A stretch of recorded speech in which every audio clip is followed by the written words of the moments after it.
Hey guys, welcome back to episode 2 of Building Erebor from The Hobbit. So in the first episode I made like the simple design of the front gate and of the interior and my intentions and my plans with this mock. So then I chose this design and I made a simple layout on the first two base plates because we won't be needing those for now because we're going to focus on the front gate for the first few episodes. So what I did was made some simple lines. This way I know where everything is going to be and how wide everything is going to be and like the perfect size of it.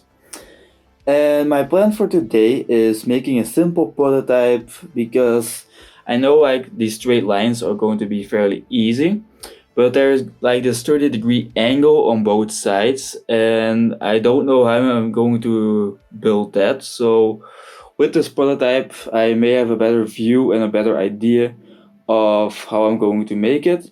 So I'm going to take my wedge plates, my hinge pieces, maybe some other parts, probably some tiles as well.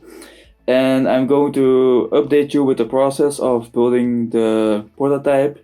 So let's do it right now. Alright, so that took me around 3 hours, but I was able to make multiple designs. So let's start with discussing and talking about why I'm not going to choose this design, but why I am going to choose my final design. But let's first start with my first design right here. So for my first design, I used two hinge plates on both sides, some wedge plates, but the major downgrade for this design is this gap right here. But then there was an also big gap, but I was able to fill it, but it didn't work out really because if I want to make like a wall here, I'm not able to because this little corner is sticking out like half a stud, as you can see. So I'm not able to place any bricks in this direction behind it. So I'm not going to choose this design. Then I used this idea and made it a little bit smaller. So like the gap here is a little bit smaller and this gap is a little bit smaller. But it has the same issue. I'm not able to like place any bricks around here, or I have to live with this huge gap in the corner right here. So I'm not going to choose any of those.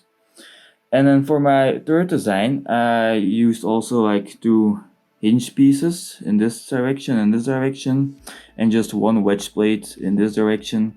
But also it has like a huge gap here, and then it has like a huge gap in the corner. And I'm not able to fill it with a 1x1 stud because it just doesn't fit. So I went ahead and just tried it one more time. This time I only used one hinge plate on this side, and I just can like slide it into like the corner like this. It has like almost no gap around here between like the bricks and the wedge plates. It doesn't have like a smooth angle, but it has, at least it has no gaps. So I'm very happy with this one. And if I want to like lock it into place like this, I can just use one stud here, use a 1x3 brick on here, just place it here.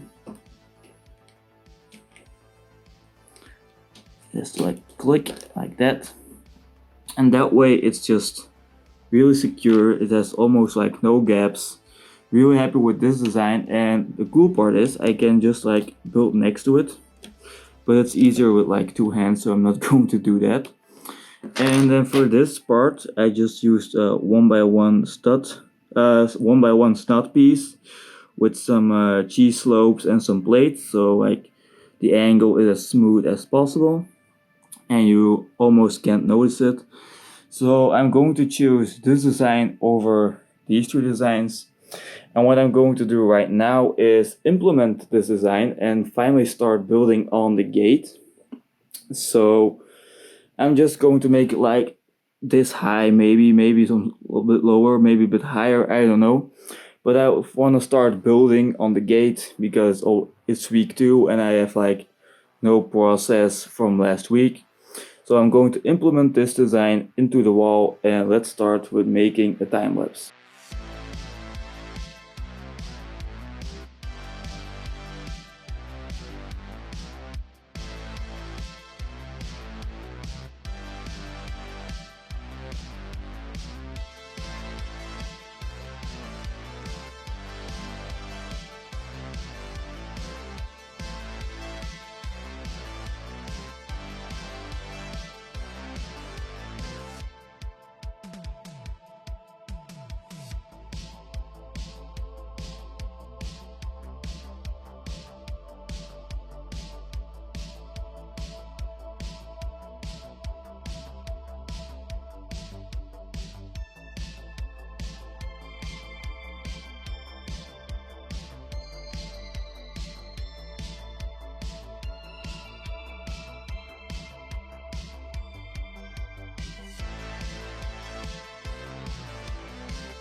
Alright guys, and with the time lapse, this video is coming to an end.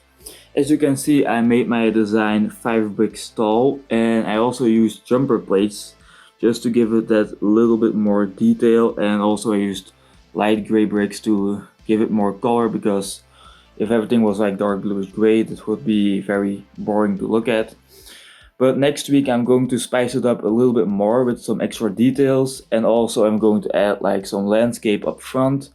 So that's something for next week, and I hope you guys enjoyed this video. Make sure to like and subscribe, and don't miss any other projects I'm doing, and I see you guys next week.